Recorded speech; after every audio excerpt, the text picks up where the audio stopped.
Hey, I'm Decathlon Gamer. This is Draft Day Sports Pro Basketball 2020. This is a brand new release from Wolverine Studios. This is now my fifth series that I have done of Wolverine Studios games. It's a sports sim management game involving the NBA. Now we're going to quickly go through some settings as we set this one up. So I've changed the rating scale, player attribute ratings, to a 1 to 100 scale. Also, we're using dynamic ratings, so that will cause ratings to be displayed each season as a current perception of the player, not the actual. So it's my read versus what is actually there, and this is going to be important as we go forward. We are using the current lottery rules plus the full financial model. We are taking off all random things as we set this one up. And we do have foreign draft injuries set to 100%. And the league has the real teams, but there's going to be one little change, one very important change. Sacramento Kings, back in the day when a certain Kevin Johnson, just a handful of years ago, saved the franchise and kept them away from a move back to Seattle. The franchise itself was not there, but the NBA most certainly was. We're bringing the Supersonics back to the league. This is important primarily because... Ooh, helps if I spell it right. There we go. If I picked one team, you have a 1 in 30 chance of that being the team that you would normally be a fan of. By picking the Supersonics and bringing them back into the league, it's very neutral. So hopefully, even if you're, like, say, a Lakers fan or a Bulls fan, you can still come out and support the comeback of the Seattle Supersonics. We're also going to make a small change to the D-League. The affiliate for Sacramento is the Stockton Royals. We're going to move them north to the city of Tacoma. And we're going to name them the Sound. Oh my goodness. I can read, guys. I can read. I swear. Abbreviation. TAC. There we go. Team.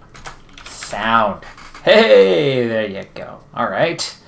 We are not making any changes. And yeah, D-League. That's fine. Well, it's G League. It is the Developmental Basketball League, but it is abbreviated as G League. Let's fix that. GLG. No. We can do it like this. There you go. And that's the G League Championship. It must be. Okay, no European league, so we can finalize that, and we'll move on to the next phase. Picture. Let's see, I think I had one pre-selected somewhere. Somehow it's somebody who vaguely looks like me. You know, since they are supposed to represent myself. There it is. And clothing. Let's see if I can remember this one. So I have already made an attempt. There we go. At starting this. I actually recorded 3 full episodes. Unfortunately, I had a game-ending bug. I actually wasn't a fan of what I put together for the first couple episodes because I wasn't familiar with the game just yet and the mechanics within the game, and I spent a little too much time figuring that out. So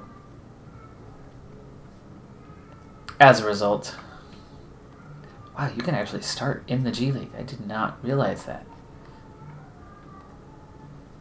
That's cool. We're going to be the GM, though we do technically have global control, so we could control the team as well. Moving on to philosophies, player preference. We're going to go less than veteran. We like a young team. Player rotation, though, also. Actually, I want this one fairly balanced. That's okay. Offensive pace, definitely up-tempo, but not crazy Mike D'Antoni kind of tempo. Defensive intensity, though, that is where I really like to put the pressure on, but not over. We do want those rebounds, and we do want some full court defense and a little bit of zone defense. Skill settings. Now, here's the big ticker. There is various skill settings that give you a generic setup for your manager. High potential, good quality overall. At rookie, at MVP, you're looking at okay potential, but you start pretty dang low. Well, we're going to do a mixture. I would like to have the potential of being the greatest GM of all time. But we're going to take the long, hard road to get there. Because we're going to take every single slider and put us all the way down to 1 of 100. Meaning we are going to be the worst possible human being that you could ever place in the job. But they really see the potential in us. We're a good, solid first-round pick in those middle part of the first round where you can afford to say, hey, this person's not going to contribute right away, but dang it, they are going to be a heck of a player one day. While they're doing that in the GM draft as well, bringing us in. Now, this doesn't take very long to set up, but there you go. That is our basic setup for the league. Now, here is the objective early on. You can already see it's going to take a while for myself as GM to develop, to get good in the job. In fact, it could take many seasons before I actually get good. So we have time. We don't need to go out and start winning right away. In fact, I intend not to. For one thing, the Kings don't have the greatest lineup to begin with, so we're already going to have a roster that isn't expected to do a whole lot. But it's the Kings roster, or the Sonics now, so we need to change things up. We definitely need to change things up. And that's exactly what I intend to do. This first season is going to be focused largely on gutting the roster.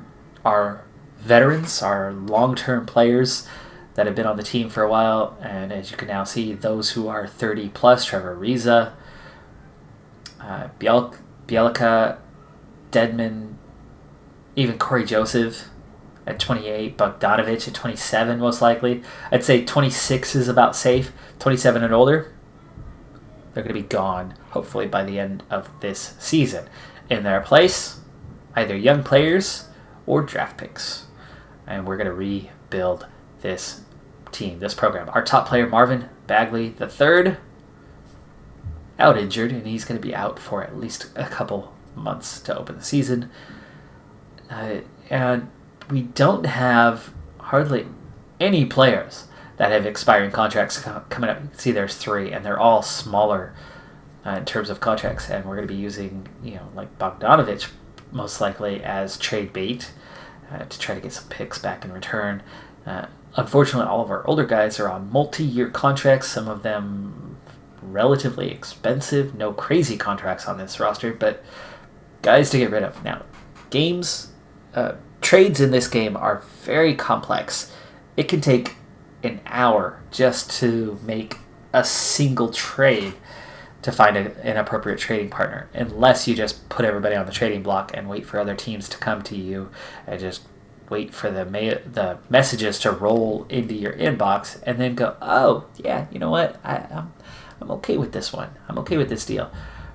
Now, the bug actually had to do with assigning players to the D-League, so I'm a little bit afraid to do this one because I may try to make the same trade that I did previously. If it worked, it might have worked because it was a month into the season, or it just worked because it was the right balance and the right move to make. And if I can remember, I'll go back and try to make that same move again. But the bug came about because I assigned a player to the D-League and then traded that player to the D-League before the D-League started. And then later on, they were looking for that player when they went to start the D-League season, G-League season, and he wasn't there on the roster anymore. Appropriately so, but they were still looking for him because I had assigned him there, and it could not proceed. So I'm wary of making that mistake yet again.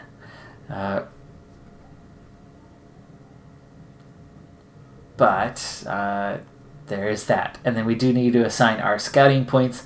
The scouting points work on a season-by-season basis. So let's go ahead and start there. So we have 233 scouting points available worldwide. Here's how the accumulation or the use of those points show up. So to get a basic scouting report, it's going to take at least 25 points in a region to get basic scouting reports on all those players.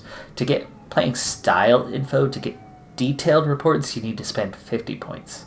And then emails coming out on players giving you feedback about how good or bad they are. Well, it's based on how many points you spent. But the key checkpoints are 25 and 50. At 233, we do not have enough to cover much. Now, the majority of the players that are going to be in the draft, obviously, are going to be the U.S. college regions. So, at least for this first season, I'm going to go for that 50-50-50 across the board. We are West Coast based, so we're going to work West Coast to East Coast. And you can see that I actually have just 33 points remaining for the Atlantic East, so we don't get too far, and we don't get into the international regions for this year, but we will. Future seasons will absolutely get there. Just not yet. Okay, we have a couple alerts. Good day to assign players to the G League because the draft is tomorrow. So we're going to need to get into that. And that's that problem I'm concerned about, because if I trade this guy away, what's going to happen then? Alright, well. Maybe I can... Could I make that trade right away? I don't remember the exact details. Let's see. Who was it with? Oh, hold on. You know what? Let's do one little adjustment here first, because this is important, and it'll be quick. Don't worry, it will not take long. If I can find my screen for this one. Team info. There we go. It's time to change this. I don't know if it's the mod creators or within the game itself, but there happens to be Seattle graphics already, a Seattle court already. So you were ready for me. You were prepared. I was going to make my own court and everything, but not necessarily. Here we go. We do need to fix the colors, though. And, hey, there's jerseys, too, for Seattle. What? That's awesome. You guys are so ready for the Sonics to come back. By the way, if I could have added a 31 as an expansion, I completely would have done that. Absolutely would have done that, but that's okay. That's okay. Sorry, Sacramento. So sorry. But honestly, you had nobody going to your games until Kevin Johnson came out and desperately fought and inspired and got your fans to actually come out and watch a few games. Got a new stadium for you, and then right away the attendance is already back down. I mean, the stadium was just built in 2016, and already in 2019 you're back down to the smallest attendance in the league just about. So you get what you get. Okay, road jersey, let's use dark green, and we've got a yellow. There you go. Primary colors. This is going to take a moment to reset when I do this. There it is. And secondary, the yellow. And now we are fully fledged Supersonics. Here's our owner, Vivek Radadev. Willingness to spend is very high. Very patient. Of course, we are playing in sandbox mode, especially with the nature of the series starting with all ones on my personal skill level. We're going to add one little piece of information here. It's got to be Key Arena. Now, myself, I like the Sonics. Let me rephrase that. I liked the Sonics growing up, but it was not my team. I'm from the Portland area, Blazers fan, but I do live in the state of Washington, so I do have that little connection at heart. I was happy when both teams had the first and second picks, and thought at the time the Blazers made the right selection. Oh, we already saw that. All right, let's get back to that roster. Now that we are fully fledged as the Sonics, hooray, hooray. Let's bring glory back to Seattle.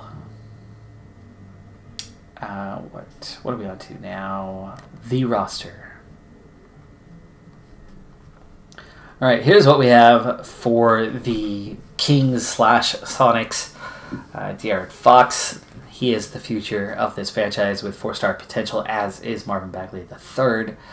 They're both very young, so we will continue to hang on to them and build around them. Now, Buddy Hield is very strong, but already at his max potential is 26, so we may or may not keep him with this team as part of that core.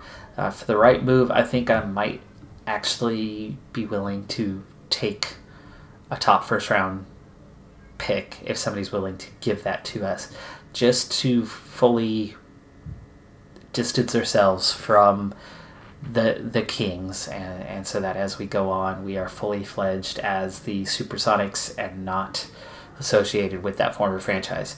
I've got nothing against the Kings, but we want a clean slate, and the only way to get a pure clean slate, which was possible, is we actually could have done a fantasy draft. But if we do the fantasy draft, it's drafting every franchise, and I'd like to keep the 29 of 30 the same, just drastically alter the one. But Bogdanovich, Ariza, Barnes, no, these guys aren't safe. These guys are not safe. So the rest of the roster, most of it is quite flexible on what we're going to do, and most of those players will be gone. So we can start anew. That'll also give us that little boost that hopefully we're going to have a very poor season, setting us up for a high lottery draft pick. So I am looking to lose early on in this first season. We will sim quickly through most of, especially this first season, as we kind of build and prepare for the future. So year one will be mostly quick sims. Yeah. It's Giles was the player that I sent to the G League, only to have him traded and then create the bug. So I'm a little nervous about assigning him, because looking at potential, right? He and Justin James, my only players that are actually eligible to be sent down, other than Swanigan. Or is Swanigan already 2 years? Yeah, he's already got the 2 years experience, so never mind. It really is just James and Giles. I'd like to keep them, but in order to make the big trade that I had made when I first tried this, he was involved, and yeah, that's where that came about. But these guys have some potential, so I'd certainly like to keep them around. So we'll assign them, and I suppose I need to assign him.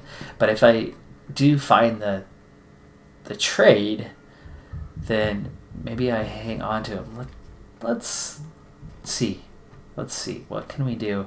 And if I can remember who that trade was with, because I was working a lot of deals over time. Memphis, I know, was involved in a trade for us. Or was it Washington? Or Cleveland? It was Cleveland. It was Cleveland for this particular deal. And it involved Trevor Ariza. We're going to try day one, see if we can replicate this. Trying to remember who the other was. I know that it did involve Giles. It did involve their first round pick for this year.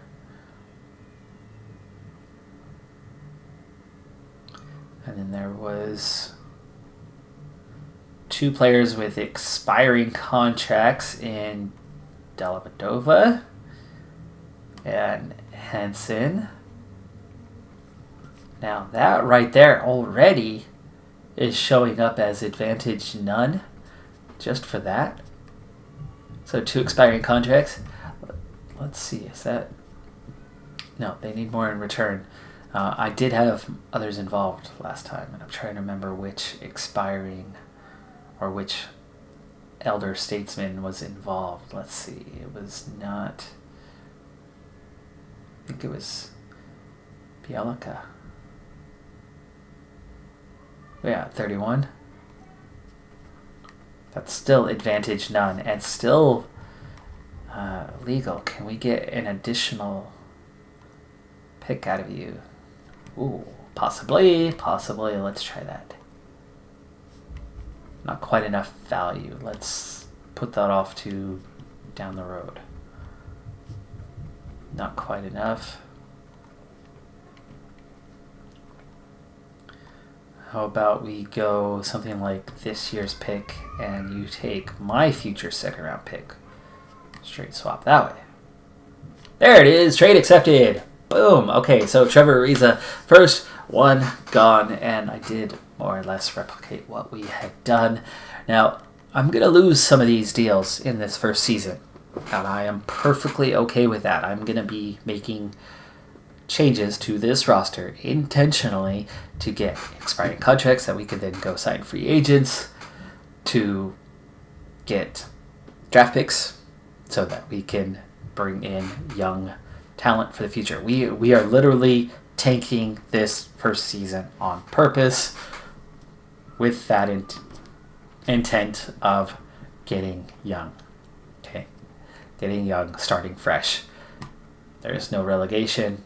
Look at all this. Now we have all these guys coming up on free agency at the end of the year. We already have some vacancies here, and yes, I got rid of a decent player in Trevor Ariza, but that is perfectly okay because we just got younger.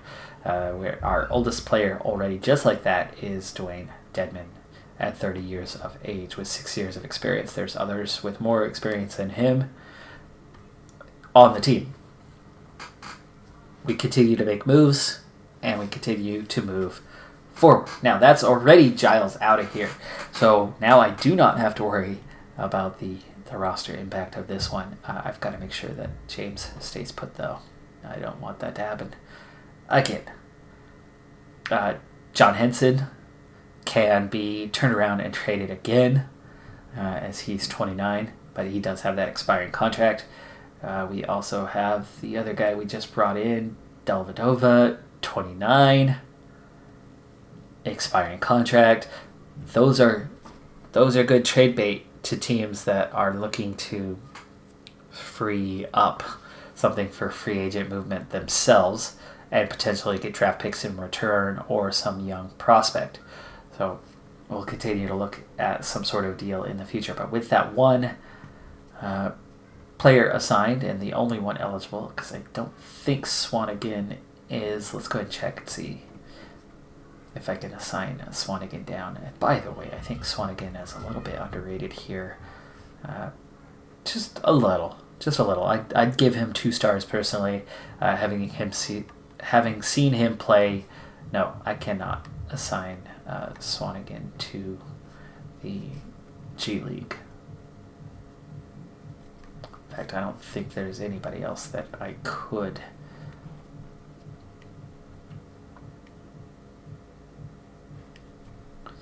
So, we advance.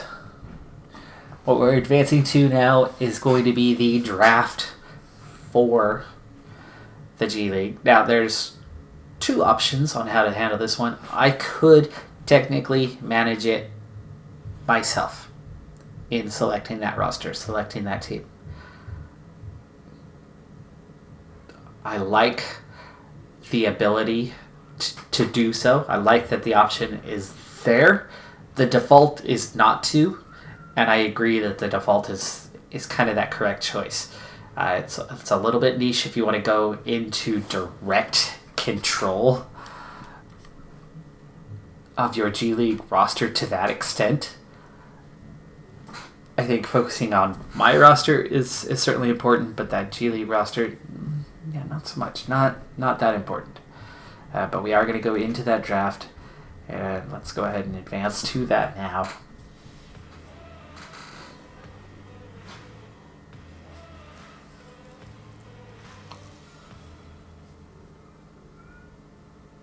Love the new cutscenes, by the way. That is a very nice bonus with this new edition of Pro Basketball and this new Draft Day Sports game, as they've moved on to a new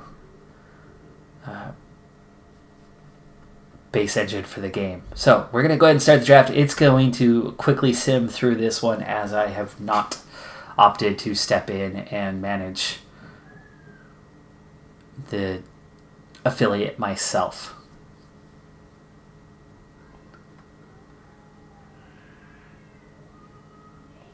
Now, our affiliate uses the Stockton or Scranton or wherever it was. It wouldn't be Scranton, that's Ohio. But anyway, they are using the S with the crown, which is based off of the Kings logo in the game. We've got the real team names, we've got the real managers, the real coaches are all within the game, but the team logos have not been reworked yet, and I might, in time, as a mod for that one is added in, I might insert those myself, but it would be a lot of work at this point. So there's the end of the draft.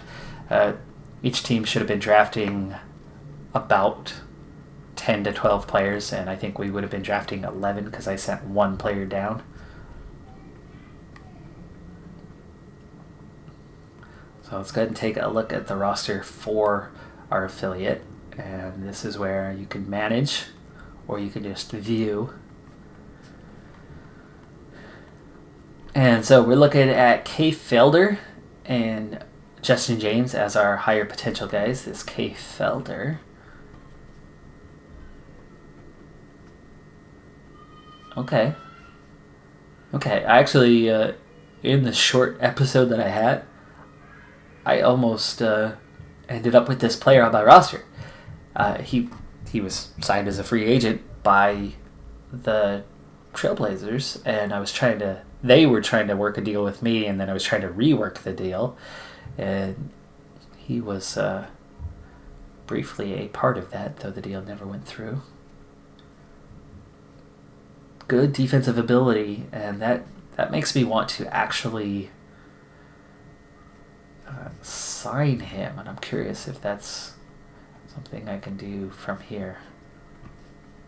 We're already in the player bio. Let's see. Oh, nice. Oh, I have not seen this yet on the player card. I haven't spent that much time just yet. Cleveland played 42 games. He got just under 10 minutes a game with Cleveland, and then Chicago, and then Detroit. Detroit didn't seem too interested in him.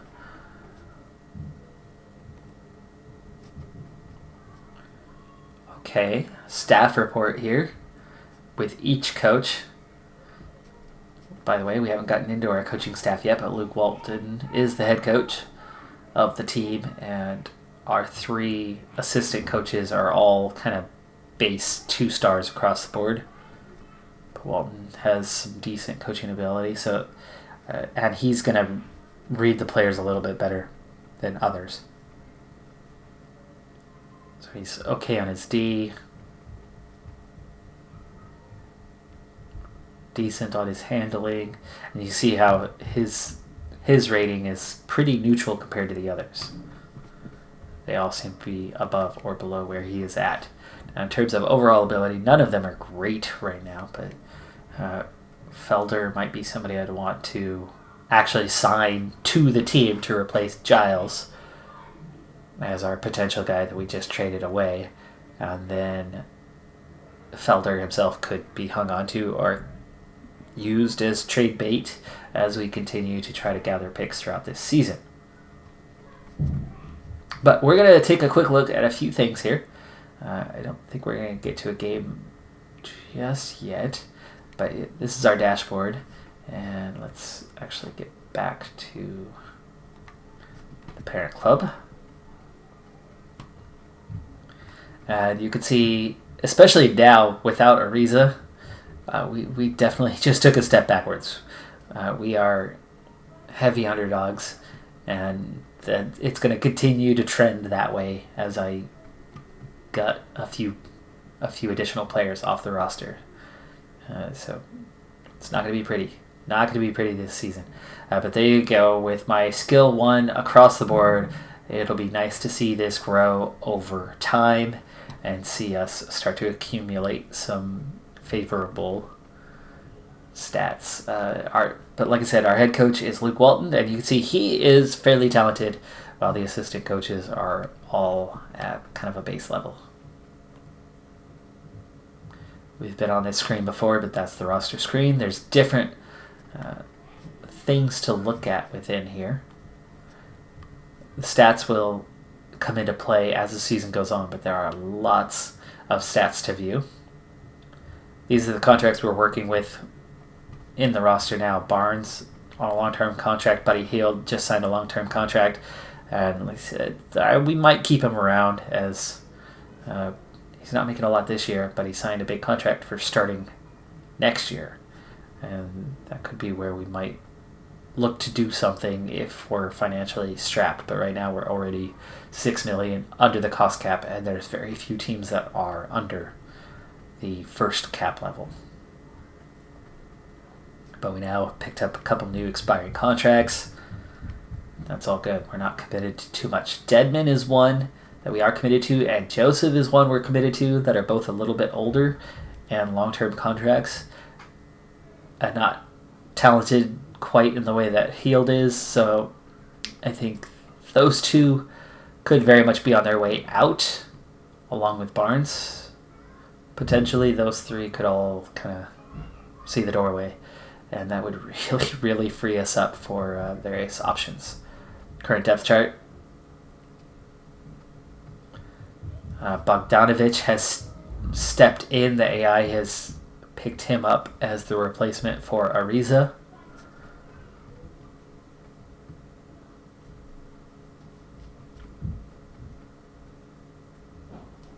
The strategy is going to be down to the head coach, even though I do have my philosophy on it.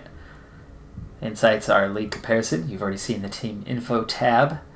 We have league media. We have standings. And of course, real quickly, a glance here. We are in the Pacific Division with the California and Arizona teams. The Northwest is probably where we should be, especially instead of Minnesota, who really belong in the Eastern Conference. But it is what it is. There isn't necessarily a team that should be moving out west either. That's kind of the tricky thing, is you really do have 16 East Coast teams and 14 West Coast teams, and somebody's got to be the odd man out. And actually it's 17. I'd say it's really 18-12, because Memphis and New Orleans really don't belong in the West either. But you got to do what you got to do, and at least Memphis is on the western border of Tennessee and not that far away. Oklahoma City, not much better, is it? In that regard, though they are arguably on the western half. I think they are, physically, geographically. Finances, though, this would be a good one for us, because if we're looking at cap space, there's only 4 teams under the salary cap, and we are now, with the Ariza trade, we now have the lowest payroll in the entire league already, and I'm still looking to offload a little bit more.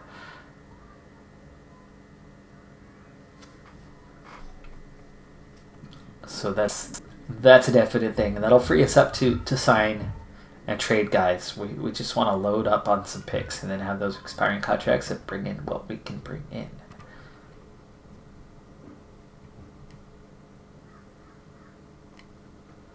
Okay, here's some key dates. So the D-League assignments and the D-League draft have been these first 2 days. Regular season is going to begin on October 17th, so we're a couple of weeks away from that. This will advance very quickly to that. trade deadline's not until February 8th, and then we've got a lot of off-season stuff going on with the league itself. This year is going to go pretty quick. Every few weeks, I'm going to stop and look to make another deal until I've got all the deals done that I want. And at this point, I'm already down to maybe 4 players that I think need to go just to really refresh this roster and set the basis for it to be our own. Not much left to do to make that happen. But it's that November 28th. That's where we had that game-ending bug. But with that now done and dusted, as long as I don't think I'll need to mention that again until I get past that point. But if you did watch episode 1 previously, I did remove that episode, and we are starting all over again fresh. But there's a quick introduction to the game, to the setup, and we are ready to roll. The rookie class is being set up now. We are going fully default on that. You can actually use the Draft Day Sports College Basketball. However, it's the one linked to the 2020 Pro Basketball, which is the 2020 College Basketball, and that has not come out yet. The current edition is the 2019, which I do have and have had a long series for that. If you haven't checked that out, be sure to do so, as that one is many, many episodes in, and instead of doing a traditional school, we created a school from scratch and set it up. Instead of your traditional divisions with your power conferences, we put up a promotion relegation system in place. And starting back in Draft Day Sports College Basketball 2017, I started in the 23rd of 23 divisions. Now, carrying that series into the 2019 edition, picking up where we had left off, that series is all the way up to Conference A, the highest conference in the land. We've been there for a few seasons now, and we made it to a national championship game, though lost to Duke on that occasion. So we've come so close now to winning our first national title. It took a long time, many, many seasons, to go from the bottom to the top, as you can only move up one division at a time. It's been a fun and long process to get there. I'm expecting this one to not take as long because we're already in that top league. We're already in the NBA.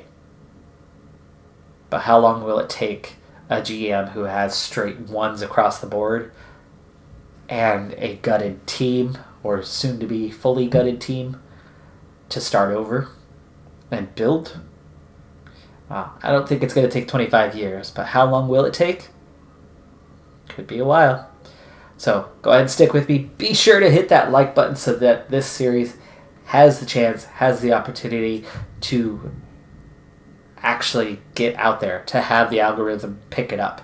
Because like I mentioned at the start, it's a new title, but it's not on Steam or any major platform right now. It's just on the Wolverine Studios website, meaning it's not going to have its own marketing to get this out there. And my channel is still fairly small, and so my own input to that algorithm also not terribly large. So the biggest help to get this series out there and get the attention, and to, if you're hoping to see more of this, the many episodes to come, it's going to take a handful of likes. So if you don't mind, be sure to hit that like button. If you have not yet, be sure to hit subscribe for more great content. I'm Decathlon Gamer. Thanks for tuning in, and I will see you next time. Bye for now.